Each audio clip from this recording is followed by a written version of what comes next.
right, good evening. I will call to order our regular meeting of City Council, February 25th, 2025. If you could please stand and join Mr. Bob Cox in leading us in a prayer and Pledge of Allegiance. We could all bow our heads.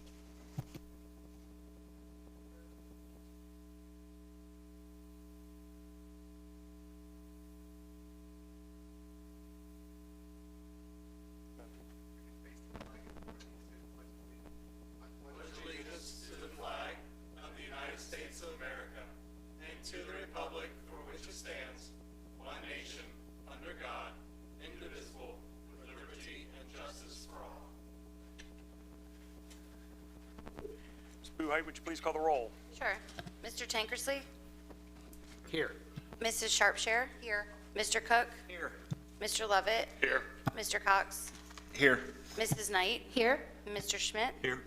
And Ed Cunningham is absent with notice. Thank you. Are there any corrections or additions to the minutes of our last meeting?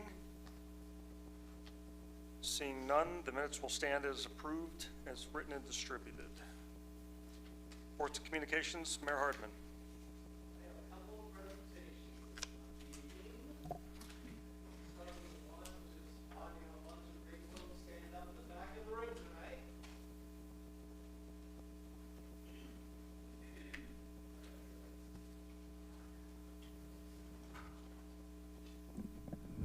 So it's always great to welcome our firefighters, but specifically when it's great to swear in a wonderful guy who's been a part of our department for a long time into a new and well-deserved position. Keith, come on forward.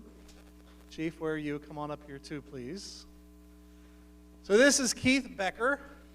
Keith was born and raised, this is the dating profile, by the way. I know you've heard enough of them over a while. So Keith was born and raised here in Cincinnati, Ohio. He graduated from Coleraine High School. He attended the University of Cincinnati on a baseball scholarship, where he had a very successful collegiate baseball career. He graduated with a bachelor's degree in criminal justice just before signing a professional baseball contract with the Boston Red Sox. When his baseball career came to an end, he pursued a career in the fire service. He started with the city of Lexington before coming to us here at the city of Sharonville, where he has been for the past 22 years. Most of his career was spent as a firefighter paramedic before moving into the Inspection Bureau. He was instrumental in leading our department into its first fire marshal position and the creation of the Community Risk Reduction Division. As he embarks on this new role as Assistant Chief, the City of Sharonville Fire Department, or I guess we call you Deputy Fire Chief. That's what it is, right? Deputy Fire Chief. He will embrace it with the same enthusiasm, professionalism, and dedication as he did as our Fire Marshal. He has been married for 25 years to his lovely wife, Stacy. Wave, Stacy. We're glad to have you. I hope that's Stacy. When Keith and Stacy are not hard at work, you can find them chasing their 4 boys across the I think it's supposed to be country, right? I mean, doing what they love, chasing their dreams of playing baseball. Is this one of your boys that's here too? My oldest boy. Zachary is my oldest boy. One's in Arizona in spring training. The other one's in college baseball. And the young one is just finishing up baseball. Awesome. Awesome. Proud of you. Proud to swear you in this evening. If you will raise your right hand, I think I know this well enough, I don't need the glasses, and repeat after me. I state your name. I, Keith Becker, Do solemnly swear that I will support the Constitution I will support the Constitution of the United States of America, of the United States of America, the Constitution and laws of the state of Ohio, Constitution and laws of the state of Ohio, and the city of Sharonville, and the city of Sharonville. and that I will honestly and faithfully I will honestly and faithfully discharge the duties of the office discharge the duties of the office of Deputy Chief, of Deputy Chief, which I have been appointed to which I have been appointed according to law, to the best of my ability. Congratulations, sir. Get that down, please. Done it a few times. All right, so we are, I got one more presentation to make. Oh, Stacy, come on up. You get to, I hope you didn't make her mad. You did, I disagree. She's gonna stick you really, really hard, push really, really hard.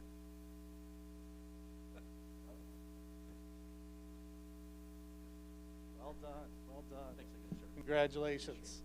All right, don't go far. I'm going to do another presentation, but then we'll get pictures. We'll take a little break, and everybody can do pictures. I know all these folks in the back, but I want to take a moment to, I have a, Anna. Oh, Anna's got it. All right. So we created this little award a while ago for individuals to offer up folks in the community that offer themselves as good neighbors, as people that just show what Sharonville is all about. And so we received this, actually Jim nominated this individual, but I think many others would have done so. And here's why. So the early winter storms of 2025 significantly impacted our region, including taking its toll on first responders, our public fire and public works, who worked long hours for the safety of our community. During this time, Sean Pan from True by Hilton stepped up to show his gratitude by opening up his hotel to anyone who needed a warm place to sleep for a few hours before heading back out to face the harsh winter conditions. This offer provided a much-needed break from the demanding shifts of all of those great folks. Mr. Pan also opened up his hotel to stranded motorists who the first responders encountered for the same reason. This offering has been a long-standing tradition for Sean and is just one example of his community support and dedication to first responders. During this time, True by Hilton supported one of our patrol officers and a stranded motorist who both greatly appreciated his hospitality. Mr. Pan's kindness exemplifies what this Good Neighbor Award is all about, and as such is so deserving of the recognition. Sean, I'd like you to come forward. We'll get that fixed and offer you our Good Neighbor Award for all of your great contributions to the community. Thank you, Sean.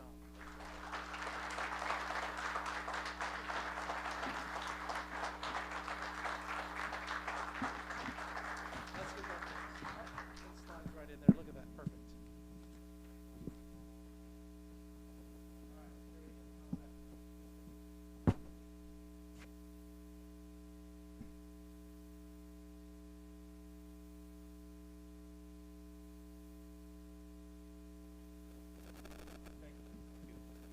Community, we truly appreciate it, all you do. All right, Mr. President, if it's all right with you, can we maybe take a 5-minute recess?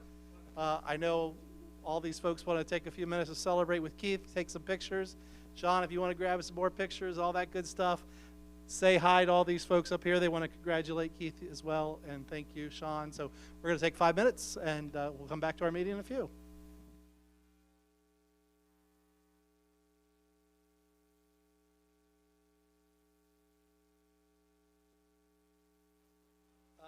That's all I have for a report tonight, unless anybody has any questions for me. Thanks. All right, thank you. Safety Service Director, Mr. Lucas. Just the legislation this evening. First ordinance 2025-11E. Chief Sunderman and Rachel's here to talk about the salary ordinance.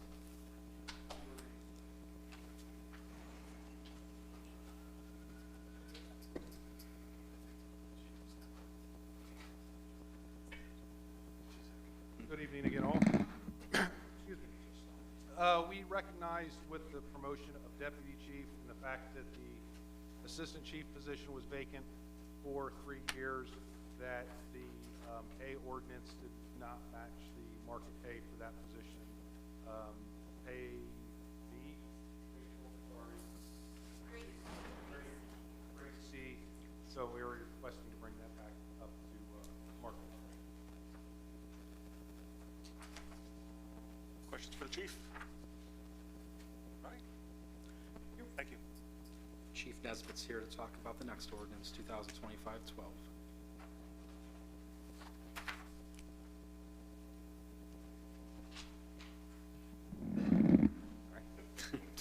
He's a little bit taller than I am. Good evening.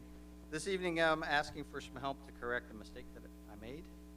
In last year's budget, we had funds set aside in the capital budget to pay for our Axon add-ons, and we paid the bill that Axon supplied to us, but we did not realize they did not submit the entire bill because it is on a multi-year contract, so we paid a portion of it. And then we closed the purchase order thinking we had done a good job, but I'm here to ask if we can have that money back so we can go ahead and pay our bill in its entirety and close out the billing cycle for the contract. So that's what I'm here to ask. Questions for the chief? All right, thank you. Thank you.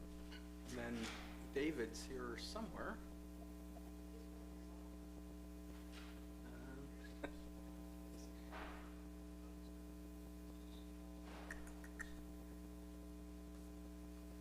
Hopefully there's not an emergency. This is the first one is a job creation incentive grant for people working cooperatively who's interested in purchasing the property on Kemper Road. I will find the address in a second here, but it's basically the Sugar Creek property, which is across the street from the rock climbing facility, if anybody knows that property. The JSIG that we are recommending is a 3-year, 40% reimbursement. People working cooperatively would be bringing 150 new jobs by the end of 2026, projected to hit 185 jobs by the end of 2030. I know people working cooperatively is here tonight if you want to come up and say a few words.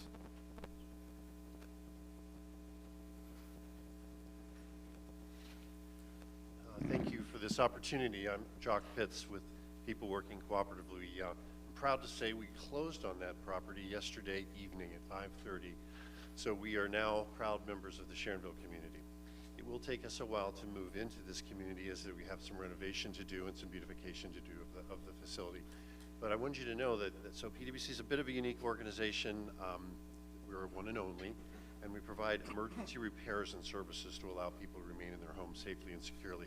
There's significant health advantages to this, and while we target homeowners that are low income, we have services that benefit everyone.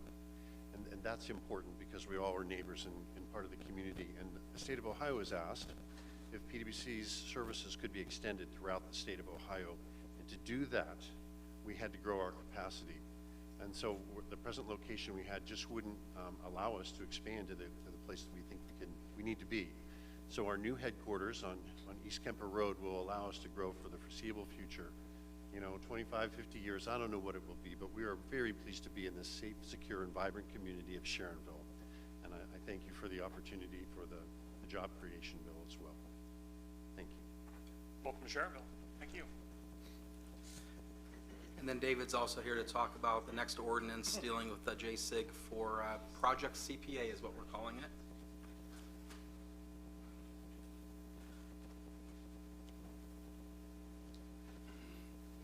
Thank you so much for your consideration of both of these requests. Both companies are promising to provide quite a bit of investment into our community, whether it be people working cooperatively who you just spoke with, that we are recommending a 3-year job creation incentive grant at 40%. And the next one that is Project CPA. It's a area firm that is looking for their forever home. They love the idea of being in Sharonville. They would have to invest quite a bit of money into the building, roughly $750,000. So to reward their investment and to incentivize them coming to the community, we are recommending a 3-year, 35% job creation incentive grant, both of which are consistent with our future. So with that, happy to take any questions you may have. All right, thank you. And that's all for the legislation that you'll be voting on this evening. All right. So for my report, first of all, I'd like to thank council for all of your donations. I sent out that email last week, and I appreciate everything that you've brought this evening. That will go to Officer Casey Roberts, who's stationed overseas right now, a member of the Sharonville Police Department. Sergeant Bronner is collecting these donations of liquid IV, playing cards, gum, those types of things to send over to the troops overseas. So I will deliver these to the sergeant tomorrow. And again, I appreciate your efforts in terms of collecting a gift for donation from City Council. So thank you for that. I also want to thank everyone who put on a great Sharonville Appreciation Breakfast that was held last week. And for Chief Sunderman, who received the award for knowing his employees the best in the game that we played there. So congratulations on that. Truly care about your people, I can tell. I want to congratulate the Sharonville City Police Department on the positive, very positive results of the 2024 public survey and recognize Sergeant Hermes for leading that effort. They had 151 responses that were returned to the police department from residents, businesses, and visitors to our city. And that was the largest return on record in the 3 years, I believe, that you've been doing that. And each year, the approval rating or the positive rating has gone up higher. So thank you to the police department for everything that you do, getting out there and being a positive force in our community. And then lastly, I would like to, actually not lastly, give a shout out to the Sharonville Police Department again and lead detective Shane Morgan. He was working on a very high profile regional case that led to the arrest of 2 individuals recently, so we can chalk one up for the good guys on that. And thank you, Shane, for all of your hard work in our detective division. And now lastly, on Tuesday, March 4th, the owners of Chef Cafe are going to be celebrating their anniversary of purchasing that business, and they're holding a Dine and Donate event on that day with a portion of all proceeds raised to be donated to Stewart Elementary School to help cover the negative lunch balances for those students in need. So if you're looking for a great lunch, Tuesday, March 4th, that email was brought to my attention by Aaron Hayes, who's the Community Resource Officer for the Sharonville Police Department. So keep that in mind. And that is it for my report. Clerk of Council, Ms. Buhite. Thank you, but no report. All right. Mr. Cunningham is absent with notice. Treasurer, Mr. Irie. Yes, thank you. The Treasurer's report for January of 2025 is on file with the Clerk of Council. Thus far through the year, we've collected 9.8% of general fund revenue. We are 8.3% through the year, so we are ahead of pace for our budgeted revenue thus far. In comparison to 2024, we are down 5.6% at this time last year. The income tax collections are also down 5.9% as compared to January 2024. However, the tax collection for January 25 is up when compared to January of 22 and January of 23. And the motel tax was down 21% in January 25. And that is all I have to report. Thank you. Any questions for Mr. Irie? Seeing none. Law Director, Mr. Lippert. Thank you. I have nothing to report, but I can take questions if anybody has anything. Any questions for Mr. Lippert? Bless you. All right, seeing none. Chief Sunderman, you're up for your annual report.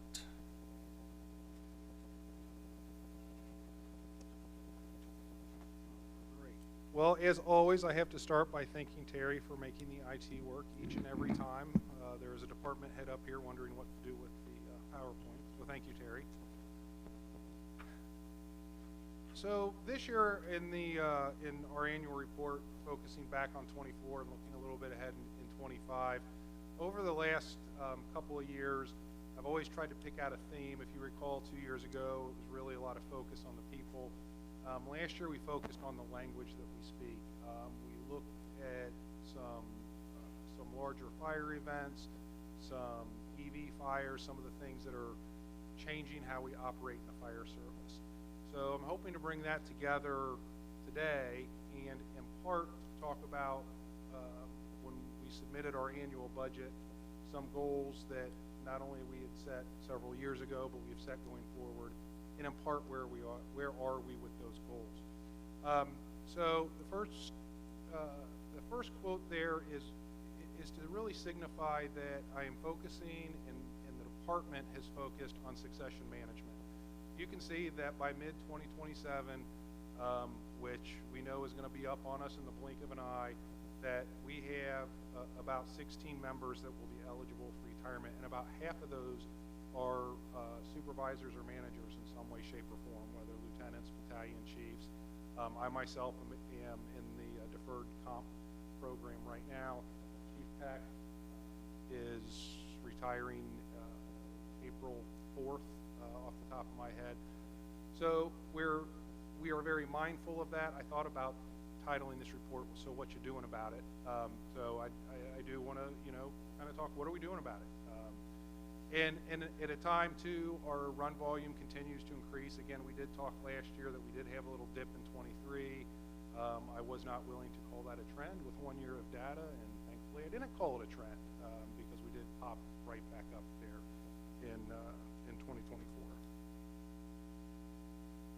So one of the things that we have been working on is standardization. We've been doing this with a product called Lexipol. You all have probably heard that word tossed around, and basically it is an electronic manual that has policies and procedures in it. They provide us with some background, and then we can adjust them to make those our own. So it does set some expectations and some standardization of just the how. How do we do things as a department? One of the nice things about this program is we do have very good interface. So anything that the city policy speaks to, it connects right to the city policy. So we're not rewriting any city policy. The employees are able to connect to it right in the system.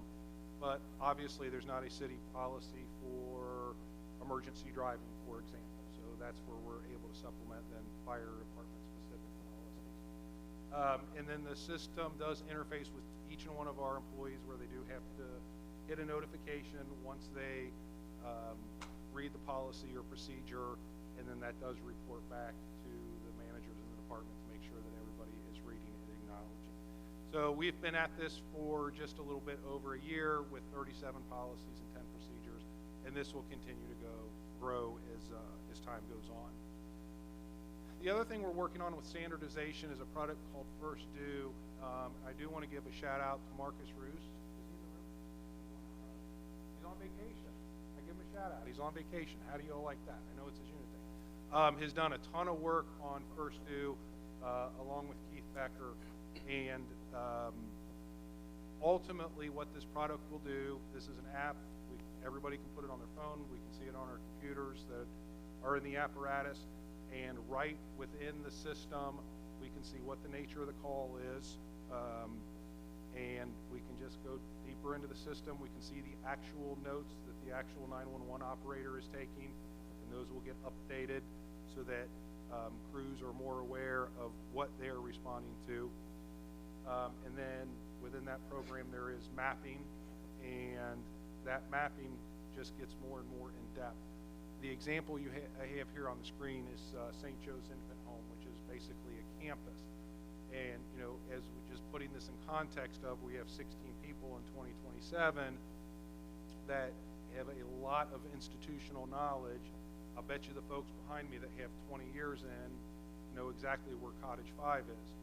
Our younger folks, while come to us highly trained and are, a real asset to the department, they just don't have that institutional knowledge. So we're able to use technology to help with that. And then they can dive even deeper into this program. This is the city building where all the doors are marked, for example. And as this program continues to build and companies are out doing pre-plans at every building in the city of Sharonville, we can narrow it down to where are the stairwells, where are the fire extinguishers, where's the electrical panel. And it is just available at your fingertips. So, this could be just as easy as Princeton High School has 36 doors. It could be a simple EMS crew wants to look up a door to get closest to the classroom so that we're giving that patient some privacy, or it could be as complex as Ford Motor Company has 78 doors and there's a machine fire. What's the quickest access? So there's really a lot of benefit to this program. I look forward to it continuing to grow, but we have a very good start on it. The Community Risk Reduction Division has already tied all the occupancies and fire inspections right into this system. So again, if we get a fire at a building that has been inspected, they can pull that right up in the system and see what the last inspection looked like, if there were any code concerns, things like that. So I'm pretty excited about this. A lot of work. I just get to sit here and take credit for it. A lot of work from the fine folks behind me, and I look forward to that continuing to grow. So standardization and collaboration, we have really been working with our area departments. There's, for lack of a better term, there's two circles here, if you will.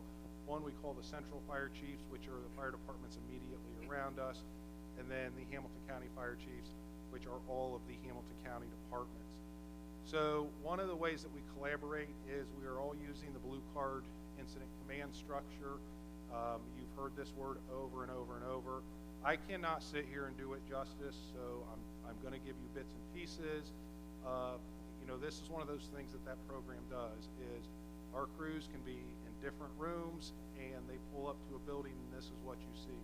So it is training every member that we are going to describe this the same way. In other words, we have to paint a picture so that the units that are coming in behind us have a picture of what is going on. And I like this example. While this looks slightly different than Shadow Hill, there are several buildings in Shadow Hill where I could be standing on one side and I am certain that is a two-story building. Glenn's standing on the other side and he is certain that is a three-story building. We need to make sure we are painting that picture so that everybody knows, you know, what that building looks like on all sides. So it gets a little bit of a choose your own adventure. So again, a crew member is looking at this. We're talking about situational awareness. All the firefighters standing behind me are looking at that picture going, okay, well, let's see. We know that they have young children. We're going to look for them. They're looking at the smoke conditions and deciding, do we need to overhaul that or do we just need to move on to the next apartment? And depending on what that company decides, it is going to cause another company on the iPad to do something different. So it really is interactive, and again, it helps build that that institutional knowledge and really standardizes what are we doing, and this is across all of our neighboring departments. Another example is somebody's pulling some ceiling. We describe that in a very certain way. It's the quarterback is using the same language as the offensive line coach and the defensive line coach. And Keith, I would have used baseball, but I don't know baseball. So I apologize. Yeah. So, and again, this is, we call this minor extension. We need everybody to be able to describe this the same way. And what are you going to do about it? So that helps us collaborate with our neighboring departments. The other place we've really collaborated, and this does go back to Lexipol in part, and then this goes back to standardized Hamilton County policies and Central Fire Chief policies. This is an example of our accountability policy. This is just a snippet of it. It's many, many pages, but just so you can see what we are accomplishing here, every accountability tag, how we keep track of every firefighter on the fire ground, looks exactly the same on every fire apparatus and every firefighter's helmet in the entire county. So that tells us procedurally how we are doing it, and it ensures that everything looks the same. So if Springdale shows up in Sharonville or police show up in Springdale, it is operating the exact same way. So looking forward, talking about the price of equipment, I don't know how many had a chance to look at the new Quint 88, which literally showed up at about 2:30 today, so great timing, those of you got to see it. We do need to do a little bit with the decal and the logo to get it finished up, but it's here, and actually ahead of schedule. So the price increases and lead times, the long and short of this for fire apparatus and ambulances continues to increase. The fire truck, the brand new truck sitting outside right now was approved by you fine folks, and our citizens paid $1.3 million for that fire truck, which seems like an awful lot of money, which it is. However, if we ordered that same truck today and we waited just 2 years, it would have been 1.7. So getting ahead of that did save some money. What are we doing about it? We have looked at a couple of different things. Our ambulances, we are ordering gasoline engines instead of diesel engines. Some other departments has had success with less maintenance. And we continue to work with our mechanic, looking at rust issues and how can we stop that, and electrical issues. there's a lot of electronics in these things that are exposed to the elements. So we're always looking at those things. Can we make them last longer? I don't know, but we are sure going to try, is the bottom line. So I have to finish up by talking about our people. The folks, as I said, behind me, they make all this happen. I just get to stand up here and take the credit. For the third year in a row, Local 4498 teamed up with St. Joe's and delivered a personal Christmas present to every person at St. Joe's, every patient at St. Joe's Infant Home. They brought Santa with them, as you can see. Lieutenant Holland and Ryan Chupka took part in the Veterans Day ceremony, acting as the honor guard, and we had a good time with our mugslide booth at Sharonfest. And the fire extinguisher training is something that has really grown in popularity. The Community Risk Reduction Group goes out to many, many area businesses and take their fire extinguisher trainer and show these businesses how to use a fire extinguisher. That is our very own Adam Miller of the Sharonville Fire Department, who had the honor of throwing out the first pitch at a Reds game with his father, his father was retiring out of the sign business and did a lot of signage for Great American Ballpark. So Adam's very proud of that, and that his introduction included the fact that he was a Sharonville firefighter. So that was pretty awesome. Many of our crews continue to fight for the climb, so they'll do the stair climb again this year. And to transition a little bit into the fire service and our visibility out in the community, Camp Sharonville continues. It's always a good time, and as a matter of fact, this year there were 2 counselors who had been to the firehouse as children in Camp Sharonville. They are now counselors and now thinking about the fire service as a career. So I just think that is fantastic. Our open house and touch a truck continues to be a big hit. I think we're going to get the young man in the pickup truck and the young lady on the ladder an application here and see what we can do. And Lieutenant Castile still here. She continues to do an outstanding job with Can You Take the Heat? And to remind you, this is a program where they reach out specifically to young ladies who think they might want a career in the fire service and do a day of training with them in Scarlet Oaks. And I always have to mention, I have not only a special place in my heart for this program, but that picture, because there is a Claire Sunderman sitting on that fire truck who, in large part because of this program, is in the fire service right now where we live in Sunman. So,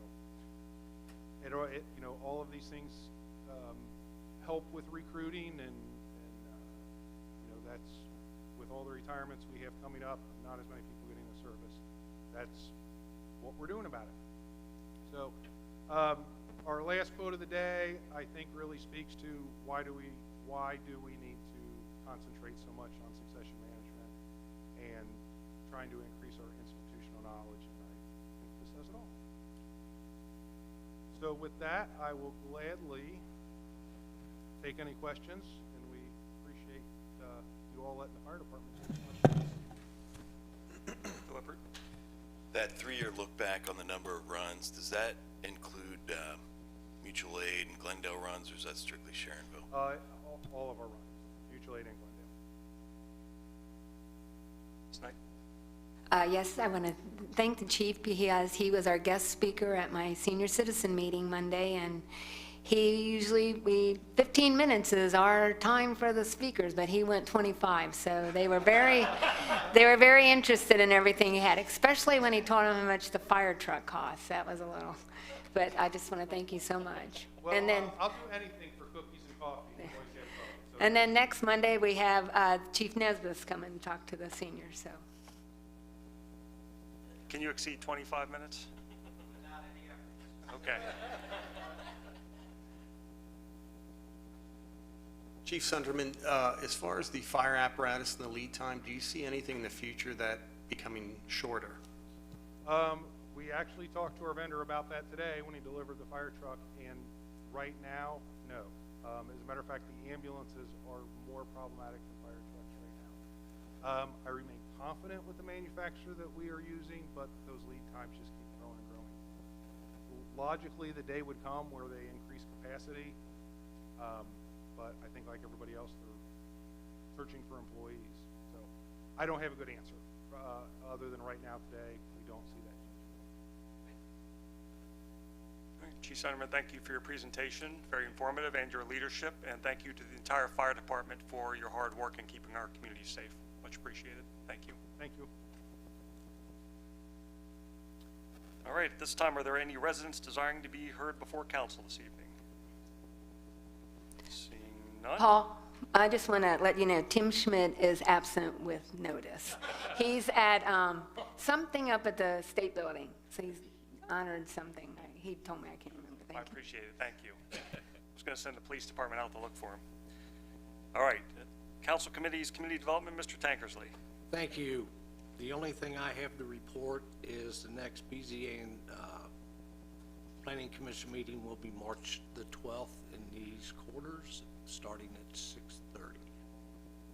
Thank you. Thank you. Budget and Finance, Mr. Cook. Thank you. Budget and Finance met this evening, and we immediately went into executive session, and when we returned from an executive session, nothing else was discussed. And that'll be my report for Budget and Finance. For Project Oversight, no report this month. Thank you. Thank you. Community Services, Mr. Levitt. Good evening. Nothing to report on tonight. Our next meeting is March 5th at 4 p.m. We are doing this in the Community Development Office. Is that me? Try now. 4 p.m. Community Development Office in the back due to court taking place in the other office. So thank you. Thank you. Honored citizens, Ms. Knight. Yes, as I reported at the last meeting, I got some more exciting news about our young Sharonvillians. We had some of our Princeton High School swimmers on the boys team made it to districts in all 3 relays. Noah Hardman, Max Schutte, Jamison, and Mo Holloway were our Sharonville swimmers. Also, a Sharonville Shark, Malia Ekman, who she attends Ursuline, but she did go to state and placed 10th in the 200 free, 12th in the 100th free, and her relay came in first and broke a record for the 200 free relay. And also, one more, our great Sharonville coach, John Bennett, he's coaching at Moeller, and their team placed 9th in the state. Thank you. Law and Public Safety, Mr. Schmidt. Thank you. The next Law and Public Safety Committee meeting will be on the 4th, March 4th, 5 p.m. Administrative Conference Room. Thank you. Thank you. All right, rule suspension motions for the first and only reading for immediate effectivity of ordinances 2025-11-E, 2025-12, 2025-13-E, and 2025-14-E. Is there a motion for rule suspension for those ordinances as read? Mr. Tankersley, thank you for the first. Mr. Cook, thank you for the second. Any discussion? Seeing none, all those in favor say yes. Yes. Those opposed, no. Rule suspension carries. Unfinished business, Ms. Buhite? None. All right. New business, Ms. Buhite. All right. First and only reading of ordinance 2025-11E, amending the salary ordinance to revise pay grade C and declaring an emergency. Thank you. Is there a motion for ordinance 2025-11-E? Mr. Cox, thank you for the first. Mr. Levitt, thank you for the second. Any discussion? Seeing none, roll call, please. Mr. Tankersley? Yes. Mrs. Sharpshire? Yes. Mr. Cook? Yes. Mr. Levitt? Yes. Mr. Cox? Yes. Mrs. Knight? Yes. And Mr. Schmidt? Yes. Ordinance 2025-11E has been approved. First and only reading of ordinance 2025-12, amending 2025 appropriations for the 401 Capital Fund. Thank you. Is there a motion for ordinance 2025-12? Ms. Sharpshire, thank you for the first, and Mr. Cook, thank you for the second. Any discussion? Seeing none, roll call, please. Mr. Tankersley? Yes. Mrs. Sharpshire? Yes. Mr. Cook? Yes. Mr. Levitt? Yes. Mr. Cox? Yes. Mrs. Knight? Yes. And Mr. Schmidt? Yes. Ordinance 2025-12 has been approved. First and only reading of Emergency Ordinance 2025-13E, authorizing the Safety Service Director to enter into a job creation incentive grant with People Working Cooperatively, Inc., and declaring an emergency. Thank you. Is there a motion for ordinance 2025-13-E? Mr. Tankersley, thank you for the first. Ms. Sharpshire, thank you for the second. Any discussion? Seeing none, roll call, please. Mr. Tankersley? Yes. Mrs. Sharpshire? Yes. Mr. Cook? Yes. Mr. Lovett? Yes. Mr. Cox? Yes. Mrs. Knight? Yes. And Mr. Schmidt? Yes. Emergency Ordinance 2025-13E has been approved. First and only reading of Emergency Ordinance 2025-14E, authorizing the Safety Service Director to enter into a job creation incentive grant for Project CPA and declaring an emergency. Thank you. Is there a motion for ordinance 2025-14-E? Mr. Lovett, thank you for the first. Ms. Knight, thank you for the second. Any discussion? Seeing none, roll call, please. Mr. Tankersley? Yes. Mrs. Sharpshire? Yes. Mr. Cook? Yes. Mr. Lovett? Mr. Cox? Yes. Mrs. Knight? Yes. And Mr. Schmidt? Yes. Emergency Ordinance 2025-14E has been approved. First reading of Ordinance 2025-15E, directing the filing of petitions to appropriate permanent and temporary easements as a quick take for the public purpose of improving Mostella Road, a public roadway open to the public without charge in the city of Sharonville, Hamilton County, Ohio, and declaring an emergency. And first reading of Ordinance 2025-16E, directing the filing of petitions to appropriate permanent and temporary easements as a quick take for the public purpose of improving Kemper Road, a public roadway open to the public without charge in the city of Sharonville, Hamilton County, Ohio, and declaring an emergency. Thank you. At this time, are there any residents desiring to be heard before council for the final time this evening? Seeing none. Are there any other matters to be heard before council? Ms. Sharpshire? I would like to, again, let the community know that Princeton has the tax levy coming up, and they are having a listening session with the community at the Sharonville Recreation Center on February 27th. That's this Thursday at 6 to 7. And I'm going to just read what the school district put, what this listening session is. These sessions will allow Princeton to listen to stakeholders' perspectives and ideas about the school district. We invite all community members to join these sessions and provide feedback on sharpening the direction of our schools. Your input will guide us as we explore potential changes for the future. So if you have any input, please show up. Thank you. Ms. Knight? Thank you. Yes, I have a couple things. First of all, I just want to remind all the residents to keep their garages shut and keep their keys out of their car. Someone had their car stolen recently, and I notice a lot of people in our neighborhood, especially where they keep the garage doors open all day and into the night. So I just want to remind people, there's people are out there looking for some stuff. And then last of all, I'd like to say the Rupert Stand opens March 8th, 11 o'clock. Thank you. Any other matters? All right, seeing none, do I have a motion for adjournment? Mr. Tankersley, thank you for the first. Ms. Sharpshire, thank you for the second. All those in favor say yes. Yes. Those opposed, no. Thank you. We are adjourned.